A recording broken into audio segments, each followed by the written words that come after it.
पुरुषोत्तम मास महात्म्य के 26वें अध्याय में आपने जाना था कि महर्षि वाल्मीकि जी ने कहा कि हे राजन, ये मैंने उत्तम कल्याण को करने वाला, पापों का नाशक, उत्तम फल को देने वाला, माधव भगवान को प्रसन्न करने वाला, मन को प्रसन्न करने वाला धर्म का रहस्य कहा। इसका नित्य ही पाठ करें। वाल्मीकि मुनि कहते हैं कि हे राजन, जो इसको हमेशा सुनता है अथवा पढ़ता है वह उत्तम लोक को जाता है, जहाँ पर योगीश्वर श्री हरि भगवान वास करते हैं। इससे आगे का वृतांत आज सुनिए पुरुषोत्तम मास महात्म्य के 27वें अध्याय में। श्री नारायण बोले, इस प्रकार कहकर मौन हुए मुनीश्वर वाल्मीकि मुनि को पत्नी सहित राजा दृढ़धनवा ने नमस्कार किया और प्रसन्नता के साथ भक्ति पूर्वक पूजन किया। उस राजा दृढ़धनवा से की हुई पूजा को लेकर उन्होंने आशीर्वाद दिया कि तुम्हारा कल्याण हो। पापों का नाश करने वाली सरयू नदी को अब मैं जाऊंगा। इस समय हम दोनों को इस प्रकार बात करते करते सायंकाल हो गया है। ऐसा कहकर मुनि श्रेष्ठ वाल्मीकि मुनि शीघ्र ही वहां से चले गए। राजा दृढ़धनवा भी सीमा तक वाल्मीकि मुनि को पहुंचाकर फिर अपने घर वापस लौट आया।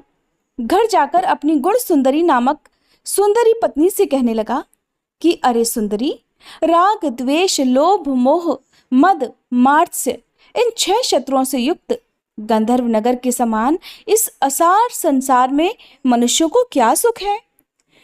कीट, विष्ठा, भस्म रूप और वात, पित्त, कफ इनसे युक्त मल, मूत्र, रक्त से व्याप्त ऐसे इस शरीर से मेरा क्या प्रयोजन है। हे वरारोहे, अध्रुव शरीर से ध्रुव वस्तु एकत्रित करने के लिए मैं पुरुषोत्तम भगवान का स्मरण कर वन को जाता हूँ। तब वह गुण सुंदरी ऐसा सुनकर विनय पूर्वक, नम्रता पूर्वक, शुद्धता से हाथ जोड़कर अपने पति से कहने लगी। गुण सुंदरी बोली, हे राजन, मैं भी तुम्हारे साथ चलूंगी। पतिव्रता पत्नियों के पति ही देवता होते हैं। जो पत्नी पति के जाने पर पुत्र के घर में रहती है, वह स्त्री पुत्र वधु के अधीन होकर पराये घर में कुत्ते के समान रहती है। पिता स्वल्प देता है और भाई भी स्वल्प ही देता है, इसलिए देने वाले पति के साथ कौन स्त्री नहीं जाएगी। इस प्रकार पत्नी की बात को स्वीकार कर और पुत्र का अभिषेक करके पत्नी सहित शीघ्र ही वह मुनियों से सेवित वन को चला गया। अब दोनों पति पत्नी हिमालय के समीप गंगा जी के निकट जाकर पुरुषोत्तम मास आने पर दोनों समय स्नान करने लगे। हे नारद, वहां पुरुषोत्तम मास को प्राप्त कर विधि से पुरुषोत्तम भगवान का स्मरण कर पत्नी सहित वह तपस्या करने लगे। ऊपर हाथ किए हुए बिना अवलंब पैर के अंगूठे पर स्थिर आकाश में नजर लगाए निराहार होकर राजा श्री कृष्ण भगवान का जप करने लगे। इस प्रकार व्रत की विधि में स्थित हुए तपोनिधि राजा की पतिव्रता रानी उनकी सेवा में तत्पर हो गई। इस प्रकार कठिन तपस्या करते हुए राजा का पुरुषोत्तम मास संपूर्ण होने पर घंटिमाओं के जल से विभूषित विमान वहां आया। ऐसा तत्काल आए हुए पुण्यशील और सुशील सेवित विमान को देखकर पत्नी सहित राजा आश्चर्ययुक्त होकर विमान में बैठे हुए पुण्यशील और सुशील को नमस्कार करने लगे। इसके बाद पुनः वे पत्नी सहित राजा को विमान में बैठने की आज्ञा देने लगे। पत्नी सहित राजा विमान में बैठकर फिर सुंदर नवीन शरीर धारण कर तत्काल ही गोलोक को चले गए। इस प्रकार पुरुषोत्तम मास में तपस्या करके भय रहित लोक को प्राप्त होकर हरि के निकट आनंद करने लगे। और पतिव्रता पत्नी भी पुरुषोत्तम मास में तप करते हुए पति की सेवा कर उसी लोक को प्राप्त हुई। श्री नारायण बोले, हे नारद, मेरी एक जिह्वा है, इस समय इसका क्या वर्णन करूं। इस पृथ्वी पर पुरुषोत्तम के समान कुछ भी नहीं है। सहस्त्र जन्म में तप करने से जो फल प्राप्त नहीं होता है, वह फल पुरुषोत्तम के सेवन से पुरुष को आसानी से प्राप्त हो जाता है। श्री पुरुषोत्तम मास में बुद्धिपूर्वक या फिर अबुद्धिपूर्वक किसी भी बहाने अगर उपवास, स्नान, दान और जप आदि किया जाए तो करोड़ों जन्म पर्यंत किए हुए पाप नष्ट हो जाते हैं। जैसे दुष्ट बंदर ने अबुद्धिपूर्वक 3 रात तक पुरुषोत्तम मास में केवल स्नान कर लिया तो उसके पूर्व जन्म के सभी कुकर्मों का नाश हो गया और वह बंदर भी दिव्य शरीर धारण कर विमान पर चढ़कर जरा मरण रहित गोलोक को प्राप्त हुआ। इसलिए ये पुरुषोत्तम मास संपूर्ण मासों में अत्यंत श्रेष्ठ मास है, क्योंकि इसमें बिना जाने ही पुरुषोत्तम मास में किए गए स्नान मात्र से दुष्ट वानर को हरि भगवान के समीप पहुंचाया। अहो, आश्चर्य है। श्री पुरुषोत्तम मास का सेवन जो नहीं करने वाले हैं वे महामूर्ख हैं। वे धन्य हैं और कृतकृत्य हैं और उनका जन्म सफल है जो श्री पुरुषोत्तम मास का विधि विधान के साथ स्नान, दान, जप, हवन, उपवास पूर्वक सेवन किया करते हैं। नारद मुनि बोले, नारायण नारायण। प्रभु, वेद में समस्त अर्थों का साधन करने वाला मनुष्य शरीर कहा गया है, परंतु ये वानर भी ब्याज से पुरुषोत्तम मास का सेवन कर साक्षात मुक्त हो गया है। हे तपोनिधे, संपूर्ण प्राणियों के कल्याण के निमित्त मुझसे इस कथा को भी कहिए। इस वानर ने 3 रात तक स्नान कहाँ पर किया? ये वानर कौन था? आहार क्या किया करता था? कहाँ पैदा हुआ, कहाँ रहता था? और श्री पुरुषोत्तम मास में व्याज से उसे क्या पुण्य मिला? हे तपोनिधे, कृपा कर ये सब कुछ विस्तार पूर्वक मुझसे कहिए। आपसे कथामृत श्रवण करते हुए मुझे तृप्ति ही नहीं होती। श्री नारायण बोले, हे देवर्षि, कोई केरल देश का अत्यंत लालची, शहद की मक्खियों के समान धन में प्रेम रखने वाला, सर्वदा धन के संचय करने में तत्पर रहने वाला कोई ब्राह्मण था। उसी कर्म से लोक में कदर्य नाम से प्रसिद्ध था। उसके पिता ने भी पहले उसका नाम चित्र शर्मा रखा हुआ था। उस कदर्य ने सुंदर अन्न, सुंदर वस्त्र का कभी किसी समय उपभोग नहीं किया। उसको बुद्धि ने अग्नि में आहुति, पितरों का श्राद्ध भी नहीं किया, सम्मान पाने के लिए कुछ नहीं किया और आश्रित वर्ग का कभी पोषण भी नहीं किया। अन्याय से धन को इकट्ठा कर पृथ्वी में गाड़ दिया। माघ मास में उसने कभी तिलों का दान नहीं किया, कार्तिक मास में दीपदान नहीं किया, कभी ब्राह्मणों को भोजन नहीं कराया, वैशाख मास में धान्य का दान नहीं किया और व्यतिपात योग में सोने का दान नहीं किया, वैधृति योग में चांदी का दान नहीं किया और ये सब दान कभी सूर्य संक्रांति काल में नहीं दिया। चंद्र ग्रहण, सूर्य ग्रहण के समय ना तो जप किया और ना अग्नि में आहुति ही दी। सर्वत्र नेत्रों में आंसू भरकर दीन वचन कहा करता था। वर्षा, वायु, आतप से दुखी, दुबला और काले शरीर वाला वह मूर्ख सदा धन के लालच से धरती पर घूमा करता था। अरे कोई इस पामर को कुछ दे देता, इस प्रकार बार बार कहता हुआ गौएं दोहने के समय तक कहीं भी ठहरने में वह असमर्थ था। लोक के प्राणियों के धिक्कारने से जला हुआ और बड़ा बेचैन मन होकर घूमा करता था। उसका मित्र कोई बनेचर बाटिका का मालिक था। उस कदर्य ने उस माली से बार बार रोते हुए अपने दुख को कहा, नगर के वासी मेरा रोज तिरस्कार करते हैं, इसलिए मैं उस नगर में नहीं रह सकता हूँ। इस प्रकार कहते हुए उस कदर्य ब्राह्मण के अत्यंत दीन वचन को सुनकर माली का मन दया से भर गया। शरण में आए हुए उस दीन ब्राह्मण पर माली ने दया करके कहा, हे कदर्य, इस समय तुम इस वाटिका में ही रहो। नगर वासियों से अपमानित हुआ वह कदर्य उस माली के वचन को सुनकर बड़ा खुश होकर उसकी वाटिका में ही रहने लगा। नित्य उस माली के पास रहा करता और उसकी आज्ञा का पालन करता था। इसलिए उस माली को कदर्य पर दृढ़ विश्वास हो गया और उस कदर्य में अत्यंत विश्वास होने के कारण माली ने उस कदर्य ब्राह्मण को अपने से छोटे बगीचे का मालिक भी बना दिया। इसके बाद उस माली ने यह निश्चय किया कि कदर्य हमारा ही आदमी है, इसलिए वाटिका की चिंता को छोड़कर राज मंदिर का सेवन किया। राजा के यहाँ उस माली को बहुत सारा काम रहता था, इसलिए और पराधीनतावश वाटिका की ओर वह कभी नहीं आया। कभी उसने देखा ही नहीं कि उसकी सुंदर बगिया में अब क्या हो रहा है। उधर वह अत्यंत दुर्बल कदर्य उस वाटिका के फलों को अच्छी तरह खूब आनंद से खाया करता और लालचवश बचे हुए फलों को बेच देता था।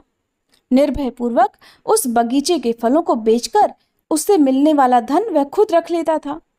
जब माली पूछता तो उसके सामने झूठ बोलता, कहता कि मैं नगर नगर में घूमता फिरा, भिक्षा मांगता रहा और जो मिलता उसी को खाता और फिर भी तुम्हारे बगीचे की रक्षा करता हूँ। और ये पक्षीगण भी इस बगीचे के फलों को महीने में आकर सारा चट कर जाते हैं, सब खा जाते हैं। देखो, मैंने कुछ खाते पक्षियों को अच्छी तरह से मार भी डाला है। यहाँ चारों तरफ उन पक्षियों के मांस और पंख गिरे पड़े हैं।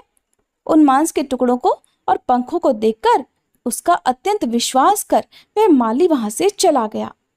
इस प्रकार अत्यंत जर्जर उस दुष्ट करदर्य के वास करते 87 वर्ष बीत गए। वह मूर्ख वहां ही मर गया और उसे अग्नि और लकड़ी भी नहीं मिली। बिना भोगे पापों का नाश नहीं होता है, ऐसा वेदों को जानने वाले कहा करते हैं और इसमें कुछ भी झूठ नहीं है। इस प्रकार हाहाकार करता हुआ यमदूतों के मुदगर के आघात से पीड़ित कष्ट के साथ अत्यंत भयंकर दीर्घ मार्ग को वह गया।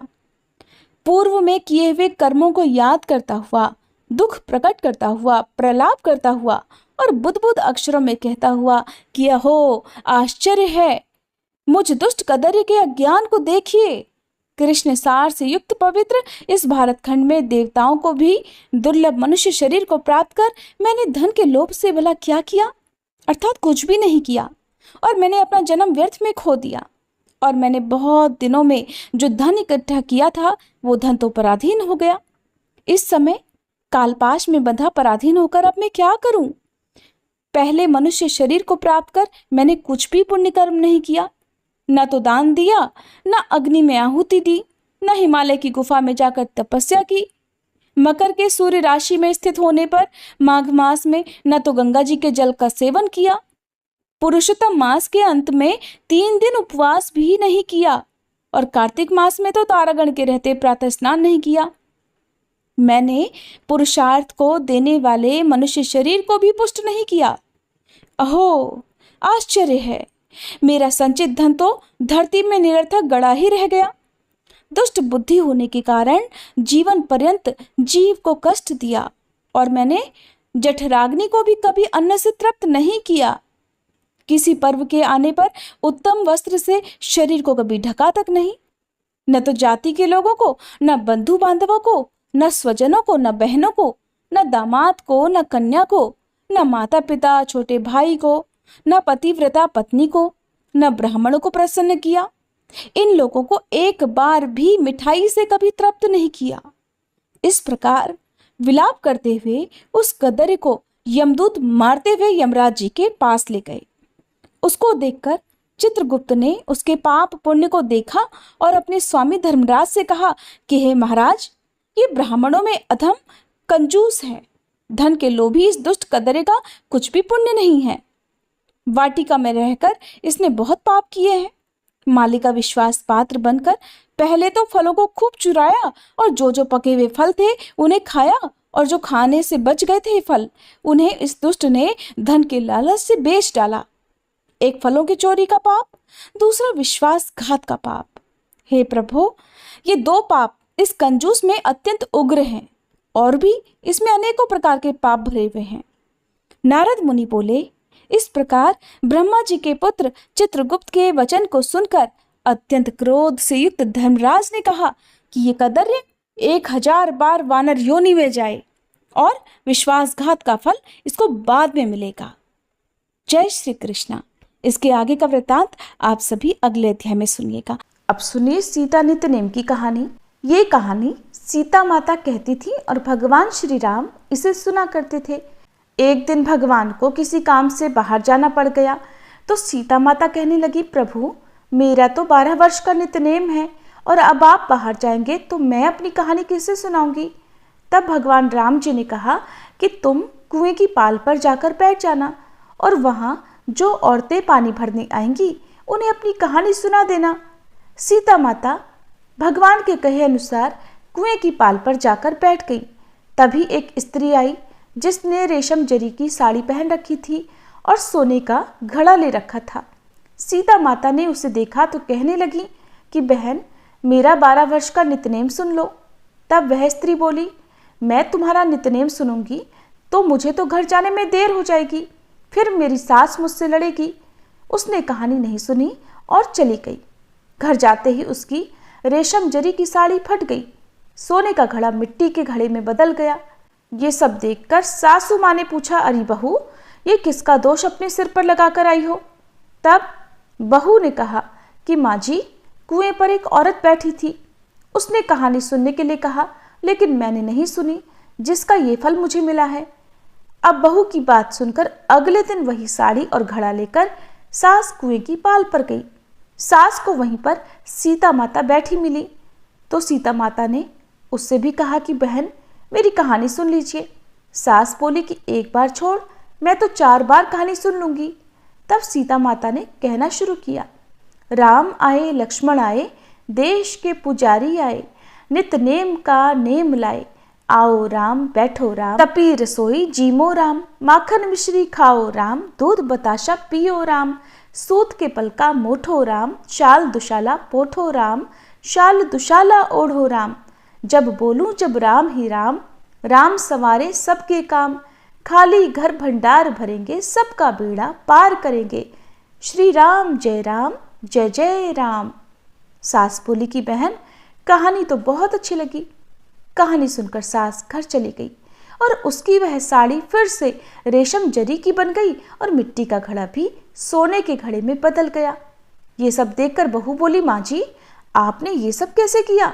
सास ने कहा, बहू, तू तो दोष लगा के आई थी और मैं अब दोष उतार कर आ रही हूँ। बहू ने हैरान होकर फिर पूछा कि तो माँ जी, वो कुएं वाली स्त्री कौन है? सास बोली, वे तो साक्षात सीता माता थी। वे पुराने से नया कर देती हैं, खाली घर में भंडार भर देती हैं, वह लक्ष्मी जी का वास घर में कर देती हैं, व्यक्ति की जो भी इच्छा हो उसे पूरा कर देती हैं। तब बहू बोली, माँ जी, फिर तो ऐसी कहानी मुझे भी सुना दीजिए। सास बोली कि ठीक है, तुम भी सुनो।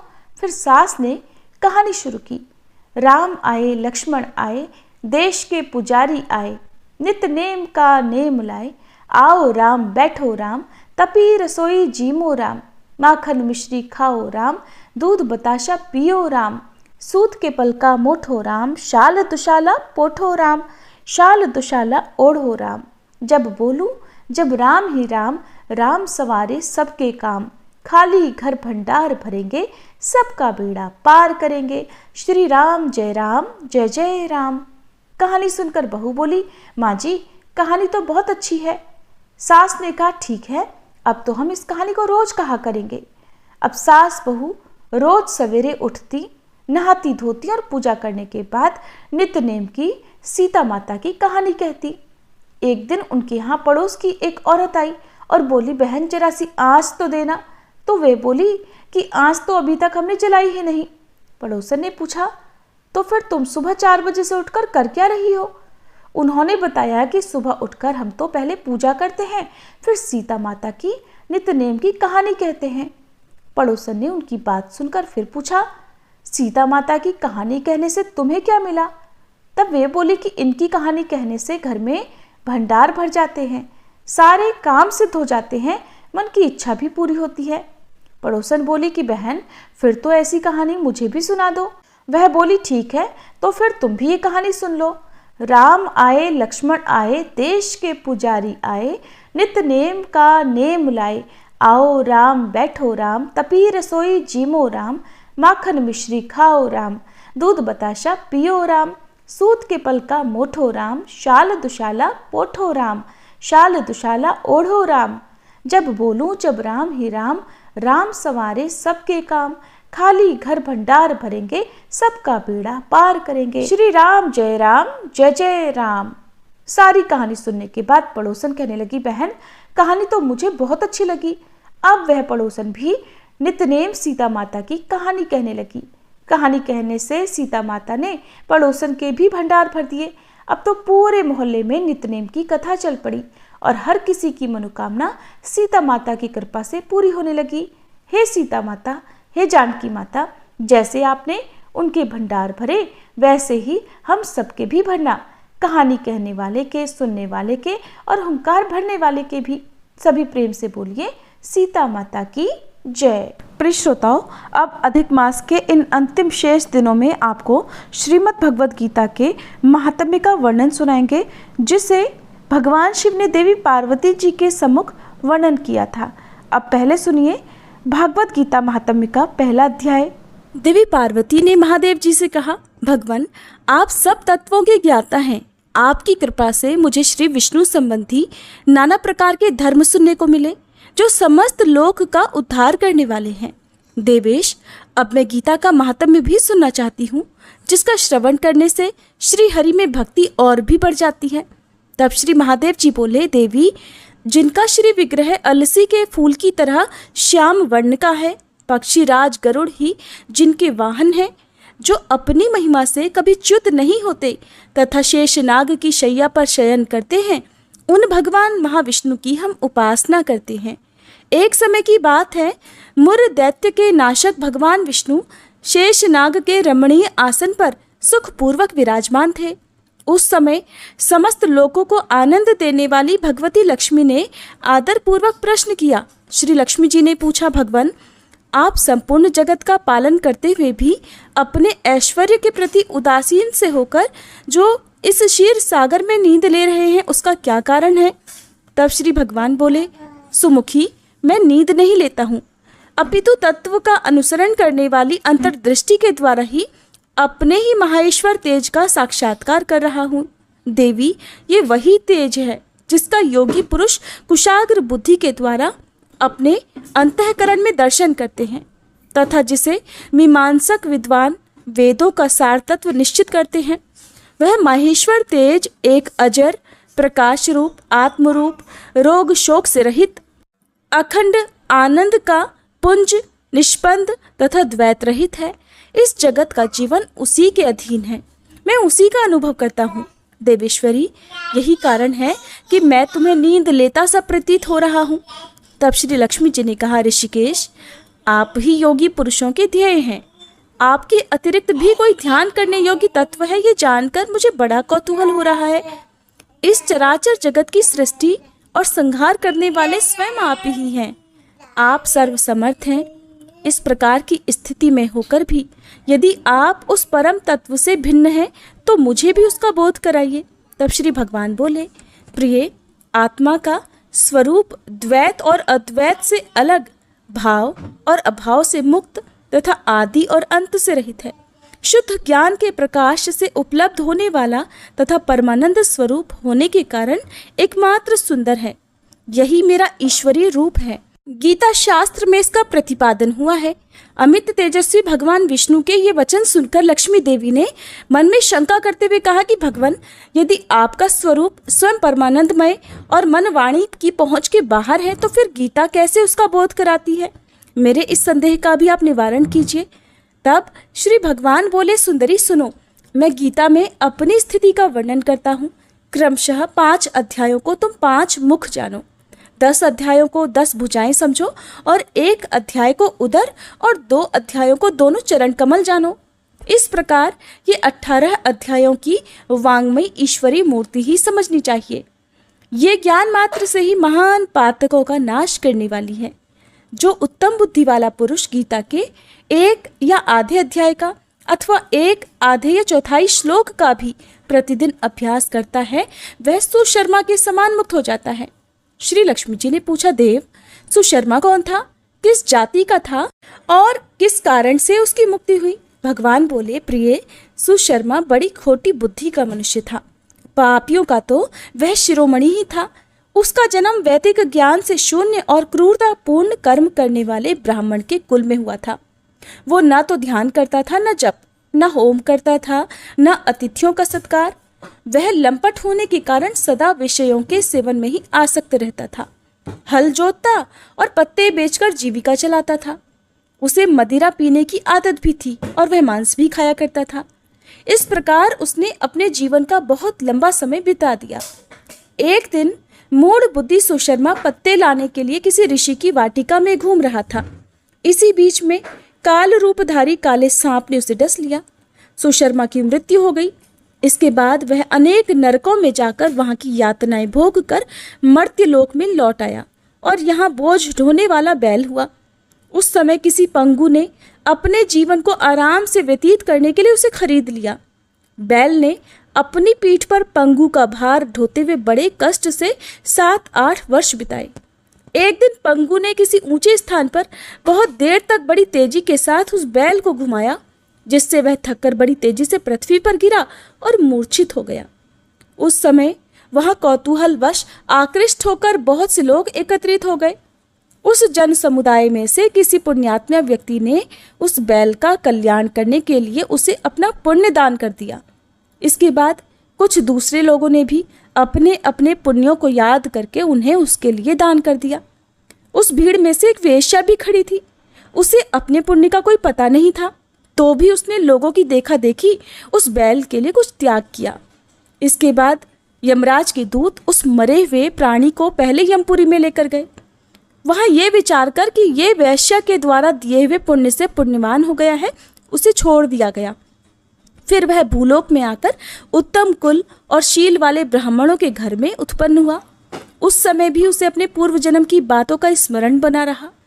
बहुत दिनों के बाद अपने अज्ञान को दूर करने वाले कल्याण तत्व का जिज्ञासु होकर वह उसी वेश्या के पास गया और उसके दान की बात बतलाते हुए उसने पूछा कि तुमने कौन सा पुण्य दान किया था।